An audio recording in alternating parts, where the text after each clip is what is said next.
Hello everyone, আসসালামু আলাইকুম। সবাই কেমন আছেন? আশা করি দেশে বিদেশে যে যেখানে আছেন আল্লাহর রহমতে সবাই অনেক ভালো আছেন। তো সকাল সকাল হাত মুখ দিয়ে ফ্রেশ হলাম, হয়ে ভাবলাম আমার ইউটিউব বন্ধুদের সাথে আমি কিছু কথা বলি। বেশ অনেক দিন হয়েছে আমার ভিডিও ছাড়া হচ্ছে না। এটার পিছনে একটা কারণ আছে। কারণটা হচ্ছে আমার শখের মোবাইলটা চুরি হয়ে গিয়েছে। তো অনেক দিন আমি ওই মোবাইলটা চালিয়ে অভ্যস্ত। আর একটা সব জিনিসের বলতে একটা মায়ের জন্মে যায়। তো আমার মোবাইলটা আমি শপিং করতে গিয়েছিলাম হাজব্যান্ডের সাথে। তো ব্যাগ থেকে চেন খুলে পিছনে থেকে নিয়েছে। যাই হোক, তখন থেকে মনটা খুবই খুবই খারাপ যে আসলে দেখেন আমাদের বাংলাদেশে কি বলবো, মানে আমি সেদিন হসপিটালে গেলাম, ওইখানে যাওয়ার পরও একটা বাচ্চা মোবাইল নিয়ে খেলছিল। তো ওর আম্মু ডাক্তার দেখে বাইরে আসলো, এসে উনি বলছে যে ওনার মোবাইল খুঁজে পাচ্ছে না। আমাদের বাংলাদেশে কোথাও নিরাপত্তা নেই, যেখানে মানে বিশেষ করে মোবাইল মানে সেকেন্ডে সেকেন্ডে মোবাইল চুরি হয়। যাই হোক, আমার মনটা খুবই খারাপ ছিল। আর মোবাইলটা চুরি হওয়ার কারণে আমি ইউটিউবে ভিডিও ছাড়তে পারছিলাম না, কারণ ওইটা আমার ইউটিউব সব সেটিং করা ছিল। আমি তো নিজে মানে মোবাইল খুব একটা বুঝি না। তো আমার এক দেবরকে দিয়ে আমি আমার মোবাইলের কাজগুলো করাতাম।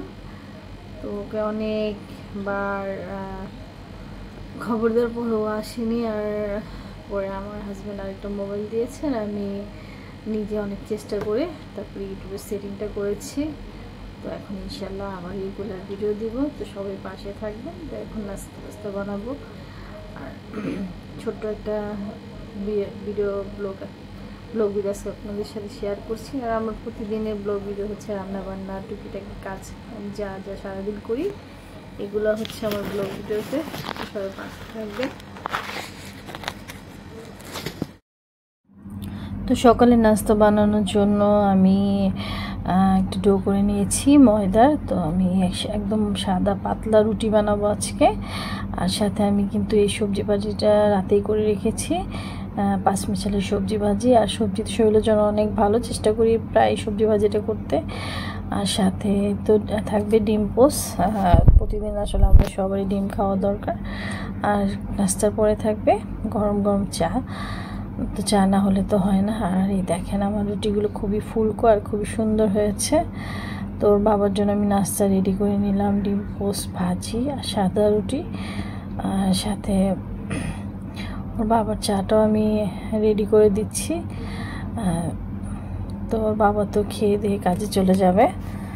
তো ওর বাবার খাওয়া দাওয়া শেষ হলে তারপর আমি ছেলেকে উঠিয়ে ফ্রেশ ট্রেশ করে দুজনে মিলে একসাথে নাস্তা করে নিব।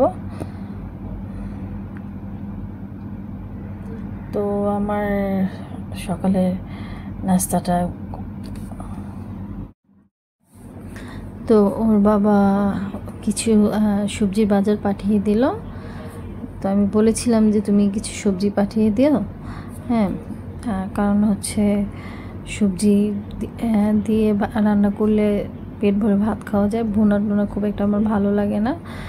তো মানে উনি তো খুব মানে কিছু আনতে বলে মানে এতগুলো নিয়ে আসবে, মানে কি অবস্থা। ফ্রিজে আমার জায়গাও হয় না। তো আমি তো গুছিয়ে রান্নাবান্না করে নিলাম।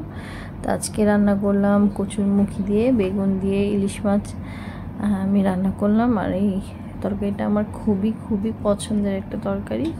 সাথে চিংড়ি মাছ দিয়ে ভেন্ডি ঢেঁড়স ভাজি করলাম। তো এই হচ্ছে আমার আজকে দুপুরের রান্না।